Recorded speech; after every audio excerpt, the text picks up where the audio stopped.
سلام، ورودتون رو خوش آمد میگم به قسمت 16 از دوره CEH یا دوره هکر قانونمند.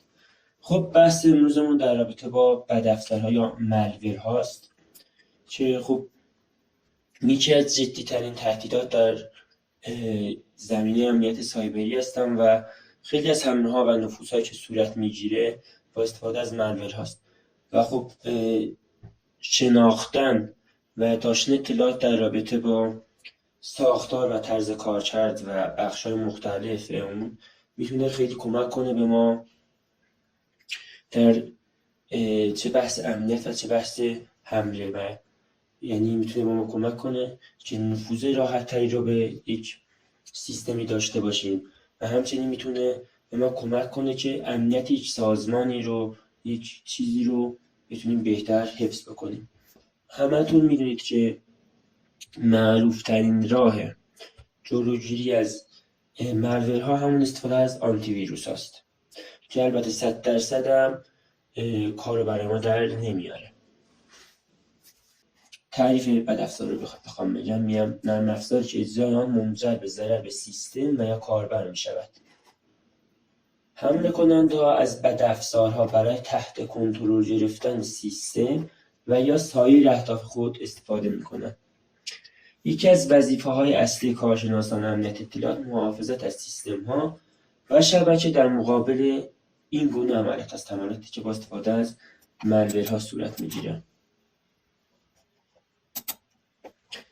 خب خیلی خوبه ما انواع بدافزارها رو بشناسیم و در رابطه با اونها ارتباط داشته باشیم که بتونیم از اون استفاده کنیم. خب تروجان که قبلا هم در رابطه‌اش صحبت کردیم، مربوط میشه به داستان اسب تروا. بدافزارها که خود را به عنوان یک نرم افزار مفید نشان میدهد اما در اساس دسترسی نویسنده هم به سیستم خواهد شد. یعنی فکر می‌کنی نرم افزار خوبیه اما اون رو روی سیستم نصب می‌کنی، اما این داستان اسب تروا میاد و کاری که نباید انجام میده رو انجام میده. خب نوع بعدی مالورها مربوط میشه به بک‌دور یا همون در به پشتی. بدافزاریه که بدون اطلاع کاربر یک راه ورودی برای نفوذگر ایجاد میکنه. که حالا مثلا تروجان میاد اسم سیستم، IP آدرس که مجازی است یا نه، یا مثلا تاریخ و ساعت اون رو میاد به نفوذ کننده میگه، اطلاع میده و اون نفوذ رو انجام میده. اما مثلا درب پشتی میاد چیکار میکنه؟ درب پشتی یه فایل باشه که بیاد یه یوزری رو ایجاد کنه روی سیستم و این ریموت دسکتاپ هم فعال کنه، یا مثلا روی لینوکس بیاد یه یوزری رو ایجاد کنه و SSH رو فعال کنه و همین یه برنامه ساده میاد و برای ما مشکل ایجاد میکنه و ما رو اذیت میکنه یا باعث میشه که حتی به سیستم ما نفوذ بشه.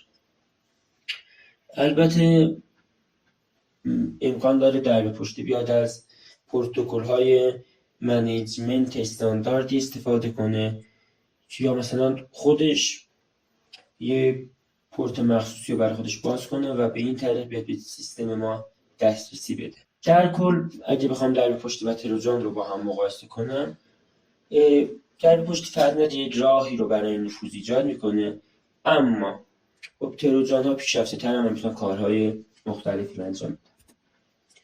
روتکیت بدافزاری که به جزئی از سیستم عامل تبدیل میشود که شناسایی و توقف آن بسیار دشوار است. خب 100% اینو باید متوجه شده باشی که این که میگه به جزئی از سیستم عامل تبدیل میشود 100% توی ویندوز نمیشه و روی لینوکس روتکیت. به چه دلیل؟ به این دلیل که خب برنامه ها، اپلیکیشن ها و حالا هر چیزی روی ویندوز اون دسترسی خاص رو ندارن، اما خب روی لینوکس حتی برنامه میان و به کور سیستم هم دسترسی دارن و از اون استفاده میکنن. روتکیت ها شناساییش خیلی سخت تره. چرا؟ چون که مثلا میاد یک دستوری میزنه که بیاد و پروسسور رو خروجی پروسسور رو به شما نشون بده، اما روتکیت میاد و دستکاری میکنه و پروسس خودش رو به شما نشون نمیده و خب این کار رو سخت میکنه و باعث میشه که شناسایی اون خیلی سخت میشه. نوع بعدی بدافزارها که خب الان خیلی مطرح ترن بازافزار هست یا رنسامور ها. چه بدافزارهایی که فایل‌های کاربر رو رمزگذاری میکنن و در مقابل بازگشایی اون از کاربر تقاضای پول میکنن. خیلی ساده میان اطلاعات یه سازمانی قفل میکنن و در قبال آزادسازی اون میان ازشون پول میخواد. چون خب الان خیلی مطرح تره و به چه دلیل؟ به این دلیل که الان قیمت اطلاعات خیلی بالاتره، ارزش دیتا و اطلاعات روز به روز داره بیشتر میشه و مجرمان سایبری میان و یک تجارت خیلی خوبی رو با استفاده از باج‌افزارها برای خودشون درست کردن. در رابطه با مقابله آنتی ویروس ها با باج‌افزارها هم باید این رو بهتون میگم که وقتی میگی یک تجارت بزرگی شده باج‌افزارها و خیلی مطرحه الان توی دنیا، خب 100% برنامه نویس ها و یا حالا ویروس نویس ها میان خیلی بیشتر سعی میکنن روش و میان کارهای خیلی مختلفی رو انجام میدن تا شناسایی نشه و باج‌افزارها به صورت خیلی پیشرفته تر نوشته میشن.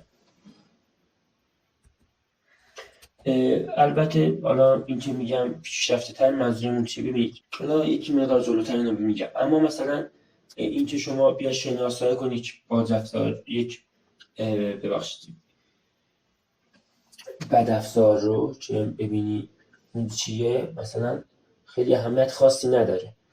که بیا تو متوجه بشی اون تروجانه یا بکتری یا فلانه یا فلانه، خیلی برات اهمیت نداره. البته مثلا دونستن که اون کرمه یا ورمه، یعنی میتونه خودش پخش بشه، سیستم های دیگر رو آلوده کنه یا نیاز به یک چیزی داره که بقیه سیستم ها رو آلوده کنه، برای شما اهمیت داره. اما در کل مثلا میان مثلا باج‌افزارها به صورت ترکیبی هستن. مثلا یک باج‌افزاری هست که ورم خودش، یک باج‌افزاری دارم که خودش ورمه که میاد خودش پخش میشه روی بقیه سیستم ها.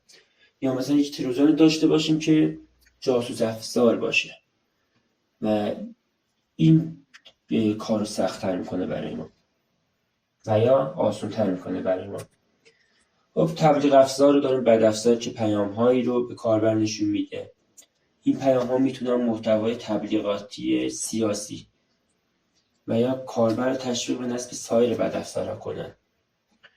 حالا همون مربوط میشه به فیشینگ هم مربوط میشه و یا خب حالا تبلیغ افزاره میاد و یه چیزی رو به شما نشون میده، یا حالا یه پیام سیاسی یا هر پیام میتونه باشه، میتونه شما رو تشویق کنه که مثلا یک تحلیل 2 مرحله‌ای باشه.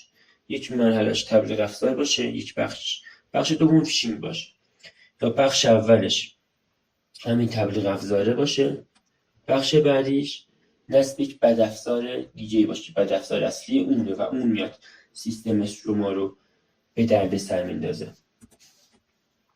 و از اون ویروس رو داریم. خب ویروس بخش عمده از دنیای مالوره و دنیای سایبر سکیوریتی کلن. چرا؟ چون مثلا اکثرا بدافزارها رو حتی با اسم ویروس میشناسن. همونطور که میگیم آنتی ویروس، یعنی اینکه ویروس یک حجم گسترده‌ای داره و یک به قول معروف معروفیتی داره که یک دلیلی پشت اون است. و بدافزارهایی یعنی که پس از آله‌سازی سیستم اعمال مختلف تخریبی رو انجام میدن. همونطور که مثلا با یک فلش مثلا، حالا البته با نرم افزار هم اونا میشه که اونا مثلا آورده، اما مثلا تو فیلم ها میگه یه فلش میزنن به سیستم و میاد آلوده میکنه. تو فیلم ها اینجا نشون میدن. و حالا ویروس های مختلفی داریم که خودتون میدونید به چه شکل کار میکنن. ورم بدافزاری که میتونه با استفاده از ضعف‌های امنیتی خود را از یک سیستم به سیستم دیگه منتقل کنه. یعنی شاید ویروس نیاز داره به یک برنامه‌ای که منتقل بشه به یک کلاینت دیگه که داخل شبکه است، اما ورم خودش میتونه از یک وقتی وارد یک شبکه شد از یک کلاینت به کلاینت دیگه بره و اون رو آلوده کنه. جاسوس افزار رو داریم. بدافزار که هدف اصلی اون جمع‌آوری اطلاعات و ارسال نمونه. حالا مثلا میتونه دسترسی به وبکم باشه، خوندن اطلاعات کیبورد باشه و خب حالا اطلاعات جمع کنید به صورت کلی. باتنت ها رو داریم، نوعی بدافزار که باردارسازی سیستم های زیاد کنترل اونها رو به دست میارن، به دست هکر میدن. یعنی شما فکر کنید مثلا 2000 تا کامپیوتر کلاینت که گوش به فرمان اون کسی هن که اختیار اونها رو در دست داره. حالا بهش زامبی نتورک هم میگن. همونطور که میبینید این کلاینت اصلیه و بقیهشون وصلن به این و این کنترل اونها رو در واقع در دست داره. که حالا مثلا بعد از اینکه فردی زامبی نتورک یا باتنت های زیادی درست شد، میاد چیکار میکنه؟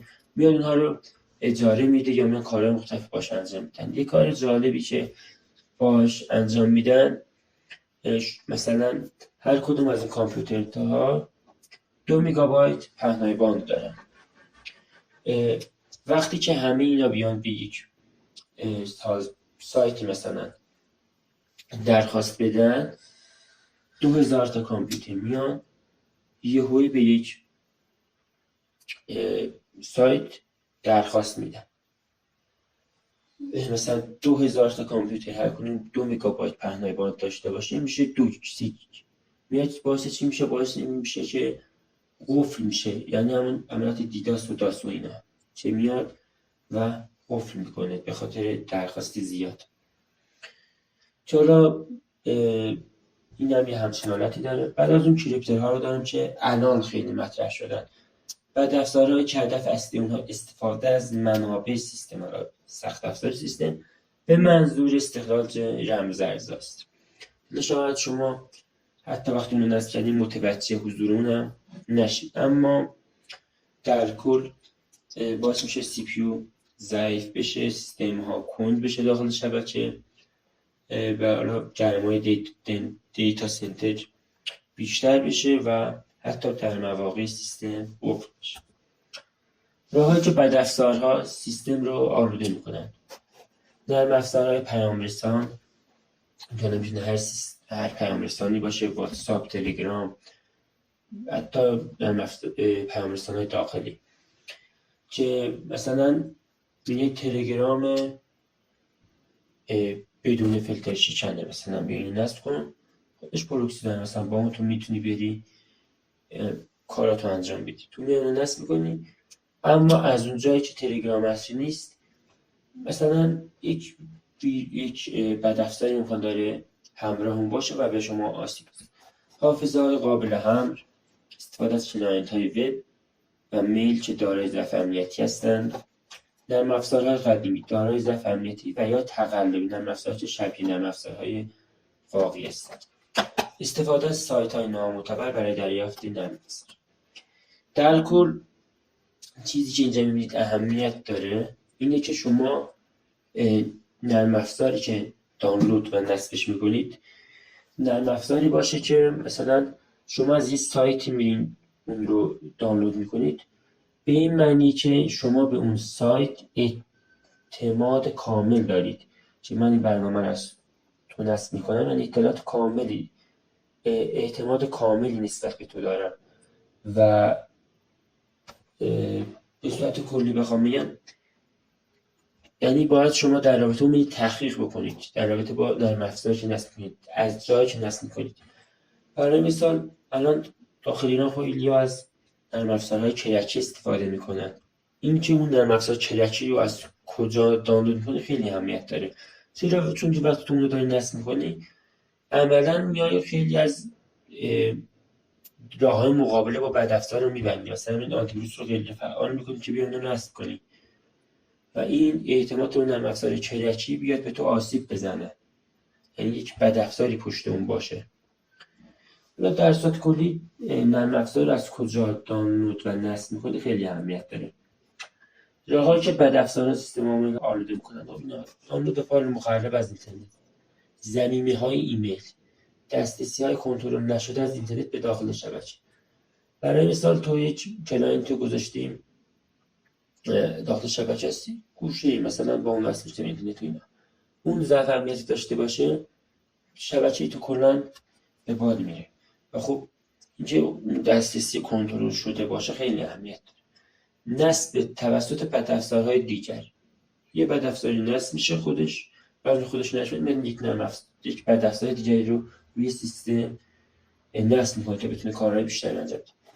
شبکه‌های وایرلس و بلوتوث. خب قسمت‌های مختلف بدافزار. خب شناختن قسمت‌های مختلف بدافزار هم میتونه ما خیلی کمک کنه. کریپتر قسمتی از بدافزار که با رمزنگاری شناسای مهندسی معکوس بدافزار رو مشکل میکنه. دانلود قسمتی از بدافزار که میتونه که کدهای مخرب دیگر رو دانلود کنه. دراپر قسمتی که میتونه کدهای مخرب جدید رو نصب کنه. یعنی چی؟ یعنی دانلودر اونا رو دانلود میکنه، دراپر میاد اونا رو نصب میکنه، اجرا میکنه. اکسپلویت بخشی از بدافزار که با استفاده از با در واقع سوء استفاده است واقعی امنیتی به پخش شدن بدافزار کمک میکنه. اینجکتور این قسمت از بدافزار میتونه که بدافزار رو در پروسس های دیگر سیستم اینجکت کنه. یعنی چی؟ یعنی برای مثال یک کدیه که نمیخوای اون کد رو اجرا کنی، که اگه اجرا کنی مثلا امکان داره آنتی ویروس بیاد بهت گیر بده و تو رو شناسایی کنه. میای یک فایل DLL رو میدی به یک پروسس دیگه که اون رو برای اجرا کنه و کار انجام میشه و تو کارت مشکل نمیخوره. و این یک تکنیک‌های مخصوصی هست که حالا وقتی بیشتر وارد دنیای هک امنیت بشین خودتون اونا رو شناسایی کنید و آروم آروم جلو میرید. و خب قسمت بعد این نرم افزار میتونه با مخفی سازی و تغییر کد بدافزار از شناسایی اون جلوگیری کنه. پکر این بخش با تغییر فرمت بدافزار اون رو به فرمت غیر قابل خوندن تبدیل میکنه. در کل مثلا بخوام بگم ساختار فایل رو به هم میریزه که شناسایی اون سخت بشه. پیلوت قسمتی که برای انجام اهداف بدافزار طراحی شده. مالیکیوس کد قسمت اصلی که برای وصل شدن به قسمت‌های مختلف به یکدیگر است. حالا یعنی به قسمت‌های مختلف این پکر و پیلود و اینا دانلودر و دراپر و اینجکتر و اکسپلویت و اینا میاد اینا رو کنار هم قرار میده و میشه گفت قسمت اصلی ساختن مالور هست. خب در کل بحثمون در رابطه با مالورها و بدافزارها به پایان رسید. خیلی بحث ساده بود و حالا بحث عامیانه‌ای بود و در قسمت بعدی میریم سراغ بحث در رابطه مهندسی اجتماعی که اینم یه بحث خیلی کوتاه، شیرین و آسانی خواهد بود در واقع. خب فعلا خداحافظ.